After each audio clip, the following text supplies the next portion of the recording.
It's football. Football, you never know what's going to happen, especially being a part of these games. This is one of those games that I'll remember for the rest of my life. There's only probably one other game in my life that I'll always stick with.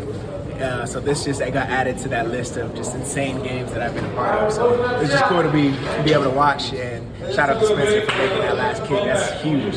How do you describe that rush? It was a mob off the bench to get to your picker. Yeah, it was crazy. I lost track. I started looking at the crowd, trying to turn the crowd up. It was just insane. I got to Spencer like probably a few minutes later, and he was still getting bombarded by people. So just the love that we have for each other on this team to lift each other up when they're down, because it was a rough game. It's not a pretty game at all on any offense. Offense did their thing.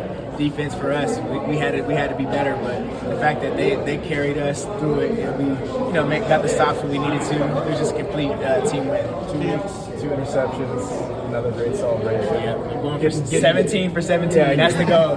Win every game. I know, it's perfect that Blue. Yeah. There is no preparation for that. That was just one of those things that had in the back of my mind. Coincidentally, if Blue is near me, I'm going to do that. So it was. I'm glad they didn't throw a flag, because I thought a certain amount of pumps would get me flagged, but they let me go, thankfully. For this defense, obviously, you guys knew you would be without Mooney. You're without Leon T.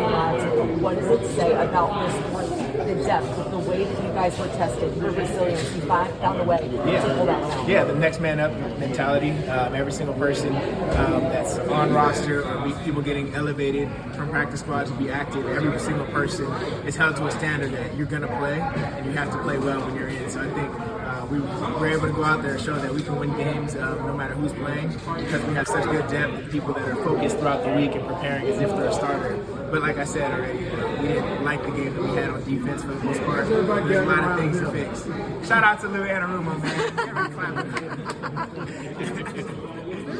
Part of you that thought you lost the game, and like, how quickly do you have to recalibrate? Like, oh wait a second, we did lose, did more chance. It was weird. I wish I was mic'd up this game. I'm gonna sound like LeBron when he says he predicts everything. But I was talking to two of my teammates, and I was like, watch here either get offsides or some type of flag that's gonna get us. They're gonna blow it. I said the other team's gonna blow it right now, and it was just crazy that it actually happened. So it was weird for me to not be surprised that we got the second chance at that kick. But it was just a crazy way. I've been a part of so many crazy games like this, but this is top 2 for sure. You mentioned it was rough.